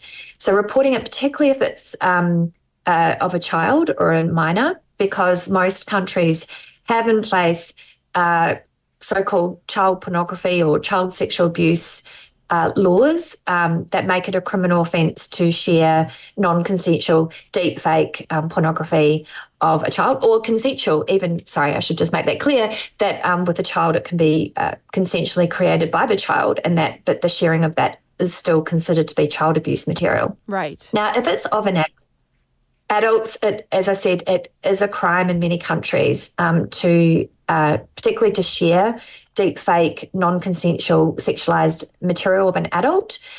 So if you are an adult, you're a victim of this, you can make a report to the police. There are also reports can be made to digital platforms if the images are shared online.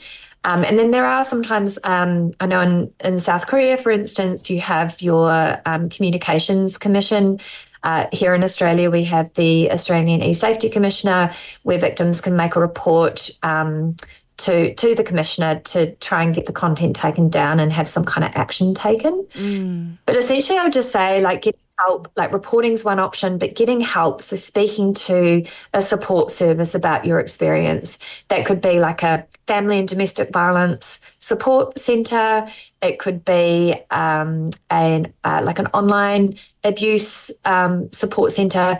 It can be specialised support services for migrants or refugees, young people, people with disabilities, or people from the lesbian, gay, bisexual, transgender and queer communities, or sex workers as well also have these experiences. And I know there are specialised support services for sex workers as well. But, I want to go back to the whole, the digital platforms, social media companies. I mean, why is it that I don't want to lump them all together, but, that is it okay for them to be able to,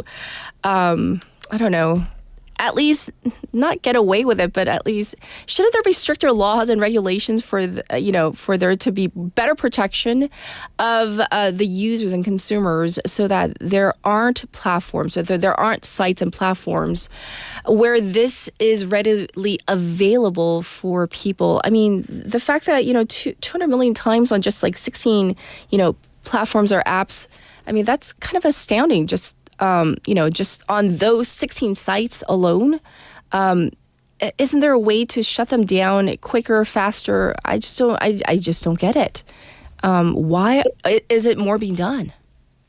There is actually quite a lot that is being done, but there's so much more that we need to do from all different angles, I guess. So we've got the kind of legal response, we have education. I know we'll talk a little bit about at the end of the interview, but the tech companies definitely are a huge player in this. And so I mentioned earlier in the interview about these Notify apps and these Notify websites, and how that there has been an over 2,000% increase since the beginning of this year in advertising for these sites. Right. So one thing I would say is that tech companies need to ban or remove the ads on their platform for these Notify tools, regardless of whether or not they have laws in their specific countries in place, because deep fake abuse is incredibly harmful.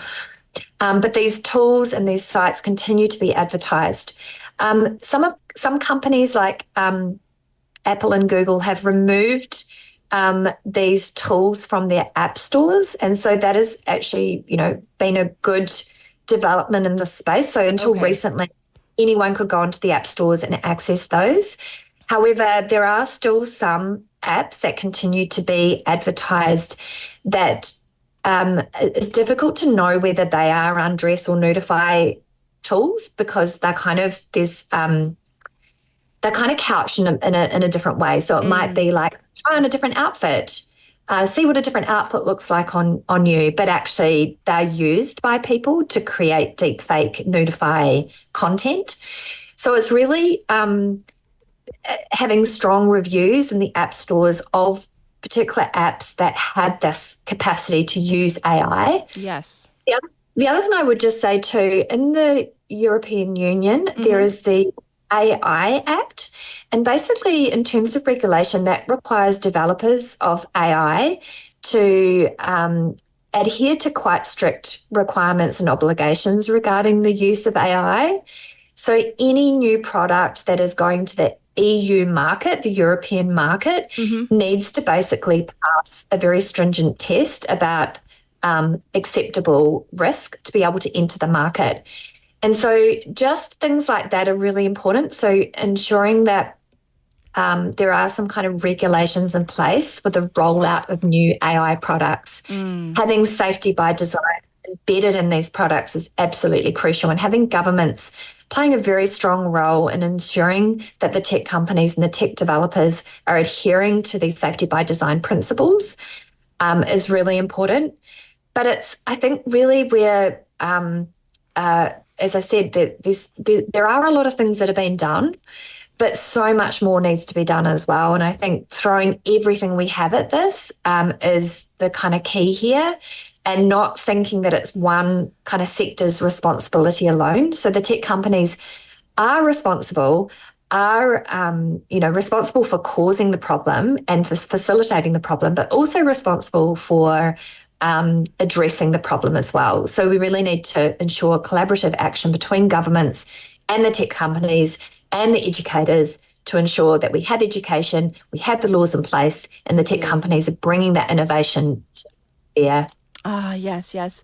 Well, we have run out of time, but thank you so much for coming on air with us and educating us on this very important issue. And we thank you for your time. Thank you, Professor. Thank you so much. This was Professor Nicola Henry, and we talked about this deep fake porn crisis. And we definitely need to be better educated on this issue so we don't fall victim to this as well. This was your special interview.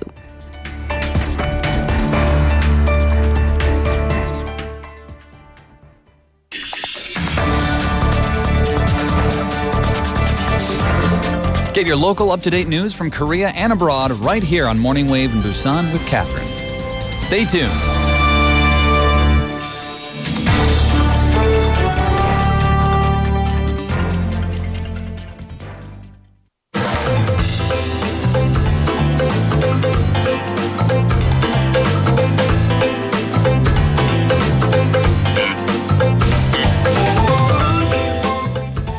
now time for City Insights. We have Heian in the studio. Good Hello. morning. How are you? Pretty good. So I want to get as much from this segment as possible. All right. So this week, both insights are from directors who are sharing their first feature films at BIV. Yes. So for a filmmaker, even if you make several short films, putting out your first feature, that's a big feat. So first up, we have Italian filmmaker Margherita Vicario.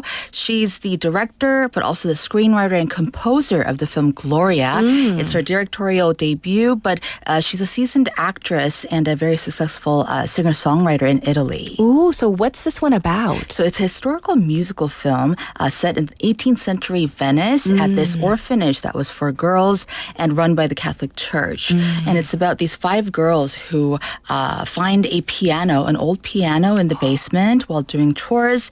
Then they use that to discover their creativity, and they begin to make music together, which stirs a rebellion against the evil schoolmaster. I see. So what's this first clip about? So the first clip, we're going to actually listen to her talk about how the composing for the movie was different or similar to her process of writing songs for her albums. So let's take a listen. Okay. I worked with my producer, my pop producer. Dade is a famous producer in Italy, and I did the soundtrack with him by my side.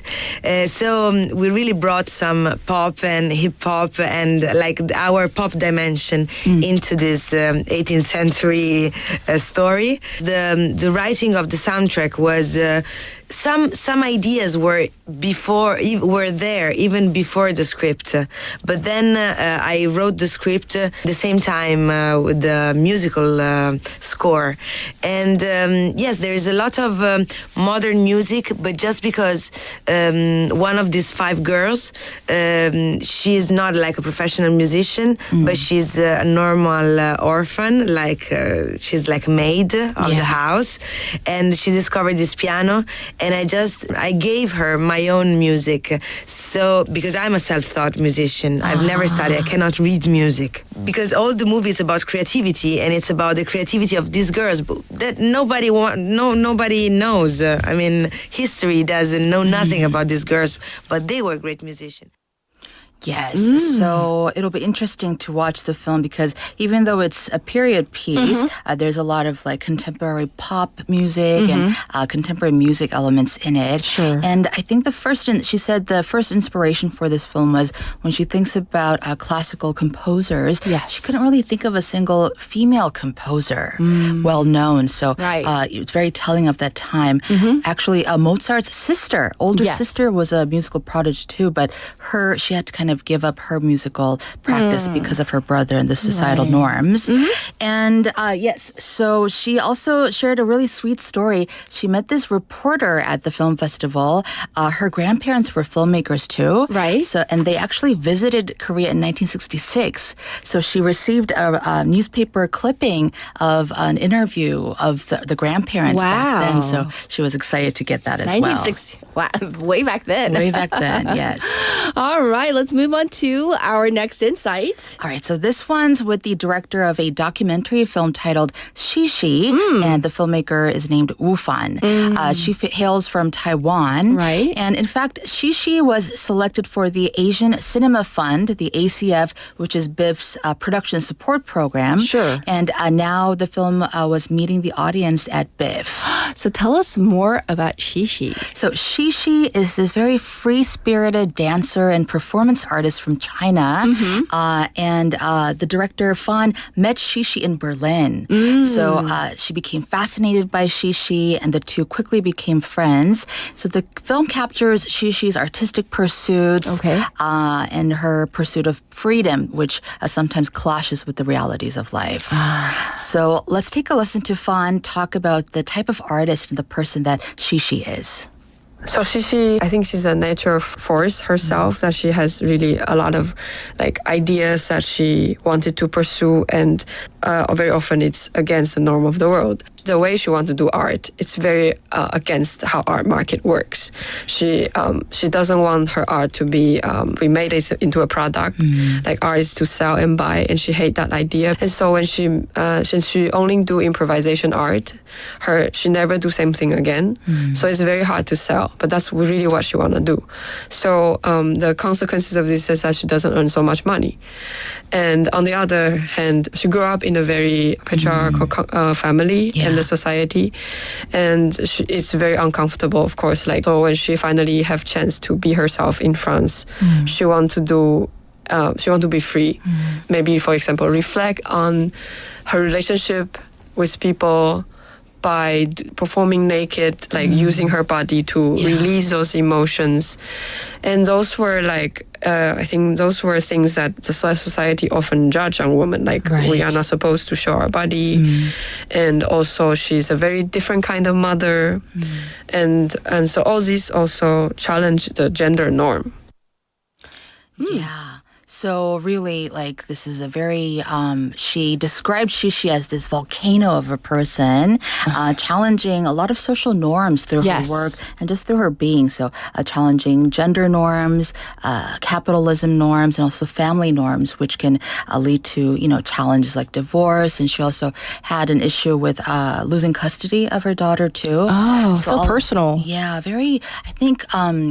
getting a documentary made of your own life, it's such a vulnerable and brave thing to do. I'm sure it was probably painful too to have something made about your life, to be able to look at introspective, right? Exactly. A deep dive into some painful parts about your life. And when I asked the filmmaker about how the reaction was at BIF, first of all, she said how amazing Busan audiences are. Really? She said that their questions are original, they're genuinely curious. So that made me proud as a Busanite. Yes. And now in the next clip, she's going to talk about what she hopes the audience of the film will take away from this film. We wanted to make a film that is not in the film history, there are many films that are heroic. But this film is not a heroic film. It's a film that we hope to show both the dark side and the bright side, the ugly side and beautiful side of someone trying to build her own life, to live her own life that is not as different from the script that this world gives us.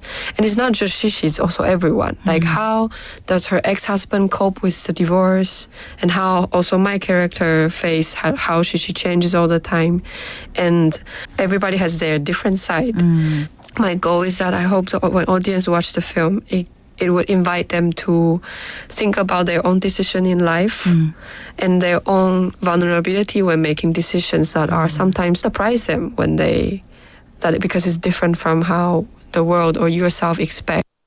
Your own vulnerabilities. Yes. So in the trailer, there's a moment where the artist Shishi, it comes out in narration, but she throws out the question, what is freedom to you? And when at that part, I just kind of froze in my tracks, like, yeah, that's right. Because we all kind of crave freedom in this very general way, but sometimes when we're given the opportunity of freedom, we don't know what to do with it. So it took me a moment. Wavers, what does freedom mean to you? And I think we sometimes create our own boxes, though. That's true. Because our own idea of our so-called invisible box, I think we create for our own selves, though. Yeah, for sure. Right. And it's really hard to come out of that box, even when the lid is open. I mean, it's like I said, we create for our own selves. Yeah. It's something that we kind of expect, and we think that society expects from ourselves, and nobody tells us that's what you have to do. Right. But then we think that's what people expect. Yeah. And it's hard to break through sometimes. Director Fan, she shared something beautiful. She said before making this movie, she was kind of fighting against being herself. She always looked for other people, other inspirations, and wanted to be like them. But after making this film, she said she's much more okay just being herself.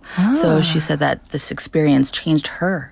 Really. So there was a little bit of soul searching that was done even for the filmmaker herself. Yeah, so everyone keep your eye. The last screening was a couple of days ago, but keep your eyes out for this film, Shishi. Shishi sounds really, really fascinating. So thank you for sharing these two films. And I know that BIFF is ongoing, and of course we're going to have the closing ceremony coming up soon. But every time BIFF rolls around, it's very exciting, inspiring, such a local thing, right? Yeah. Great storytelling.